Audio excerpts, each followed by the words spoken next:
Artist. What they want Sano, Funi, Kama.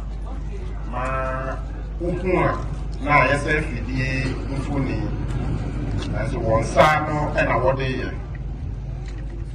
And I know, Minian Kumai said, oh my, design Capra, what they poor.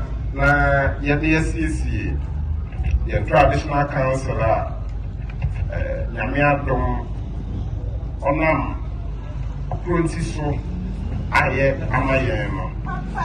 What they ma, or mine, na YDSCC, a day no, na emo Aye Kama.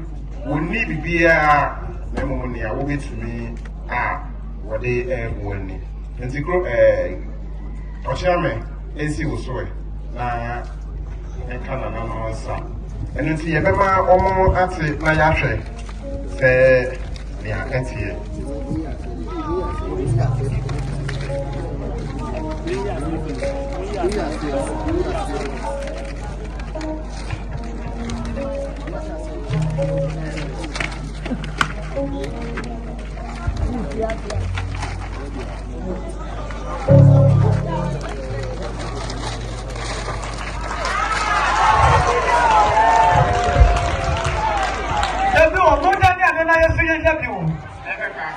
I just want to see it.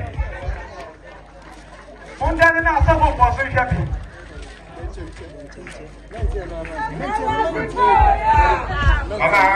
Chairman, Pachotina and so Manano, I say, a bencham check. I found my bencham channel. And no, and I, in the animal kumai, I have a kama. Says I say, yes, I'm my. And young year, now your first is the traditional council. We are over to you for almost a year.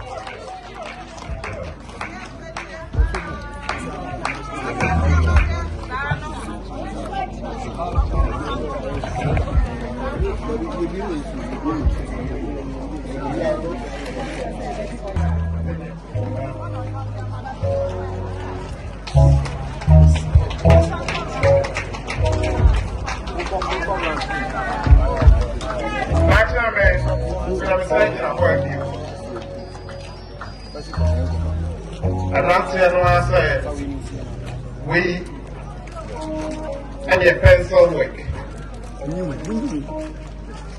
One more day, Emma and Aquincy. We are the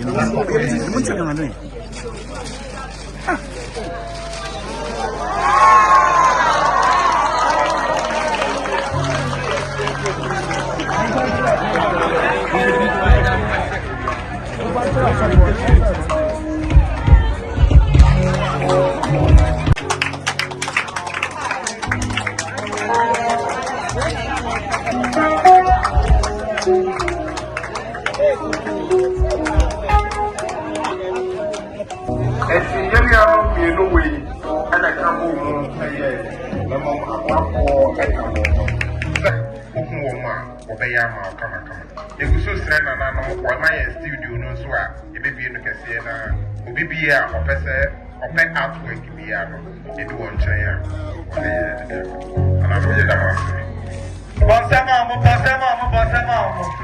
yɛne ano yɛfoɔ yɛda mo ase